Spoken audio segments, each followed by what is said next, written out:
حضور علیہ السلام کا یہ ایک اور فرمان سنیے جس کو حضرت انس رضی اللہ تعالیٰ عنہ روایت کرتے ہیں۔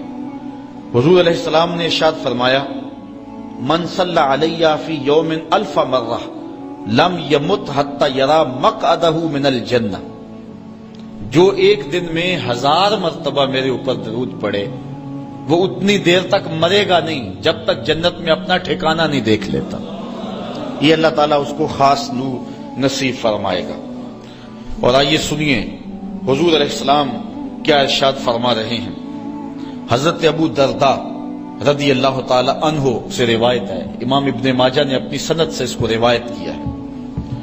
قال قال رسول اللہ صلی اللہ علیہ وسلم اکثروا علی من الصلاۃ کل یوم الجمعہ فانہ مشہود تشہدہ الملائکہ۔ حضور نے فرمایا کہ ہر جمعے کے دن میرے اوپر کثرت کے ساتھ درود پڑا کرو، چونکہ یہ یوم مشہود ہے، اس دن فرشتے حاضر ہوتے ہیں، تو جمعے کے دن کثرت کے ساتھ باقی دنوں کی نسبت میرے اوپر درود پڑا کرو۔ تو وَإِنَّ أَحَدًا لَن يُصَلِّيَ عَلَيَّ إِلَّا أُرِدَتْ عَلَيَّ صَلَاتُهُ حَتَّى يَفْرُغَ مِنْهَا، اس لیے کہ تم میں سے جو کوئی میرے اوپر درود پڑتا ہے جب تک فارغ نہیں ہو جاتا اس کا درود جو ہے وہ میرے اوپر پہنچا دیا جاتا ہے۔ کالا تو حضرت ابو درداء کہتے ہیں قل تو میں نے کہا وبعد الموت، حضور جب آپ اس دنیا سے چلے جائیں تو کیا اس کے بعد بھی یہ وظیفہ اور یہ عمل جاری رکھیں؟ حضرت ابو درداء رضی اللہ تعالی عنہ نے جو ہے یہ وضاحت حضور سے پوچھی، اور یہ بھی بڑے جلیل القدر صحابی ہیں، بلکہ صحابہ میں سے انتہائی متقی اور پرہیزگار صحابی ہیں۔ بلکہ حضرت ابو درداء کے بارے میں آتا ہے کہ فجر کی نماز پڑھ کے جلدی چلے جاتے تھے۔ ایک دن حضور نے روک کر کے کہا، ابو درداء کاہے کی جلدی ہوتی ہے کہ رکتے بھی نہیں، بہت جلدی چلے جاتے ہو؟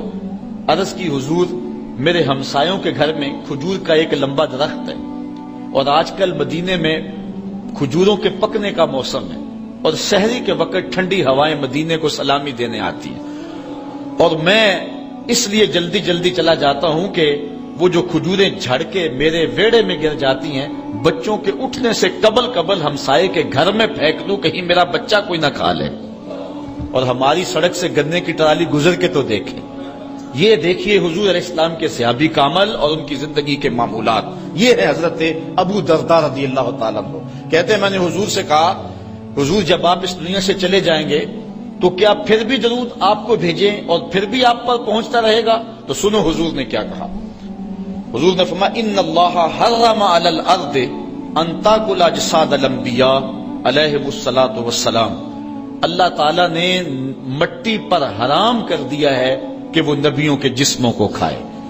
نبی قبروں میں زندہ ہوتے ہیں اور ان کو رزق بھی دیا جاتا ہے۔ حضرت ابن ماجہ نے یہ روایت باسناد جید اچھی سند کے ساتھ اس کو روایت کیا ہے، بلکہ حضور نبی رحمت صلی اللہ علیہ وسلم نے ارشاد فرمایا کہ جب کوئی شخص میرے اوپر درود پڑھتا ہے تو اللہ تعالیٰ جل شانہ میری روح میرے بدن میں لٹا دیتا ہے، حتیٰ کہ میں اس کے سلام کا جواب دیتا ہوں۔ وہ کیا کسی نے کہا، شعر تو سادہ سا ہے لیکن اس حدیث کا ترجمہ ہے۔ وہ کسی شاعر نے کہا تھا کہ درود پڑھنے سے ثواب ملتا ہے اور سلام پڑھنے سے جواب ملتا ہے۔ اگر کوئی شخص حضور کی بارگاہ میں سلام پیش کرے تو اس کا جواب ملتا ہے، اور اہل حق حضور علیہ السلام کی بارگاہ میں اس سلام کو محسوس کرتے ہیں۔ حضرت امام مالک نے یہ بات کہی کہ اگر کوئی شخص حضور کے روضے پہ جائے، باقی ائمہ کہتے ہیں کہ وہ کہے کہ میں حضور کے روضے کی زیارت کر کے آیا ہوں، لیکن امام مالک کہتے ہیں کہ یہ نہ کہے میں حضور کے روضے کی زیارت کر کے آیا ہوں، بلکہ یہ کہے میں حضور کی زیارت کر کے آیا ہوں، کیونکہ حضور علیہ السلام کو جس نے حضور کے روضے کو دیکھا، حضور نے فرمایا وہ ایسے ہی ہے جس نے میری زندگی میں اس نے مجھے دیکھا۔ حضرت شیخ سید احمد کبیر الرفائی رحمت اللہ تعالی علیہ بہت بڑے بزرگ گزرے، ساری زندگی حضور پر کثرت کے ساتھ درود پڑا، اور حضور علیہ السلام کی طرف سے جو باطن میں جواب آتا رہا اس کو موصول کرتے رہے۔ اللہ تعالیٰ جل شانہ نے توفیق دی، پھر دیار نور میں حاضر ہوئے۔ 555 ہجری کا یہ واقعہ ہے۔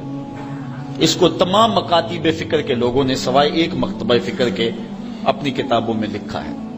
تبلیغی جماعت والوں نے اپنے شیخ الحدیث زکریا سہارنپوری نے کتاب الحج میں لکھا ہے، باقی لوگوں نے بھی لکھا ہے، درجنوں تذکرہ نگاروں نے اس واقعہ کو بیان کیا ہے، اور اس کی صحت پر اہل علم کو کوئی اختلاف نہیں ہے۔